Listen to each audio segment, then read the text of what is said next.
voiture télécommandée! Merci papa pour ce cadeau qui ne correspond pas aux stéréotypes de genre. De rien, ma chérie. Je suis un père moderne. Sauf que mon anniversaire, c'était il y a un mois. Oui, mais il y a eu quelques petits problèmes avec ton cadeau. Quel petit problème? Déjà, le retard est dû à une grève qui a eu lieu ici, dans les entrepôts de l'entreprise en ligne où j'ai commandé ton jouet, Mais pourquoi ils ont fait une grève? pour protester contre leurs conditions de travail. Tu comprends? Les employés de cette entreprise travaillent très dur. Et en plus, à cause de la crise sanitaire, les commandes ont explosé et on leur a demandé de faire des tas d'heures supplémentaires.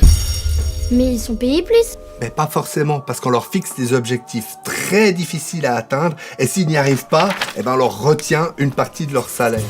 Et puis, ils sont surveillés en permanence et ils n'ont que très peu de temps de pause, à tel point que plusieurs d'entre eux se promènent avec une bouteille.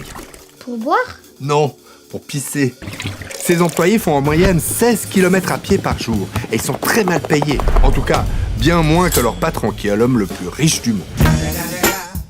Je crois que je comprends le problème. Une partie du problème. Parce que avant d'arriver dans cet entrepôt, ta voiture, elle a pris le bateau. Une croisière? Oui, une petite croisière de 22 222 km entre Rotterdam et Shanghai. Ton jouet a passé un mois dans un des 20 000 conteneurs transportés dans ce cargo immatriculé au Panama pour économiser sur les impôts. Un cargo comme celui qui a bloqué le canal de Suez? Exact. 15 de ces cargos polluent autant que toutes les voitures du monde. Et il y en a actuellement plus de 80 en circulation sur les mers du globe. C'est dans quel pays, Shanghai? En Chine. C'est là qu'a été fabriqué ton jouet. Dans une usine où on a installé des filets pour empêcher les employés de se suicider en se jetant par la fenêtre. Pourquoi ils voudraient sauter par la fenêtre? Pour abréger leur souffrance. Pourtant, même sans suicide, leur espérance de vie n'est pas bien élevée à cause de toutes les vapeurs toxiques qu'ils respirent. Comme l'hexane, par exemple, qui est interdit partout au monde, sauf en Chine. J'ai compris. Attends. Je t'ai pas encore parlé du plastique, qui trouve son origine ici, sous forme de pétrole, aux mains de barbares richissimes, fanatiques religieux et esclavagistes.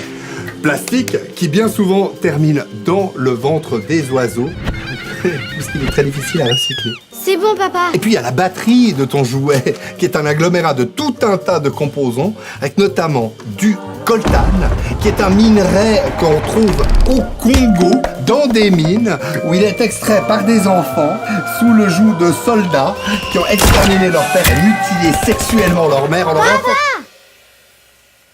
Tu peux te la garder, ta voiture de merde.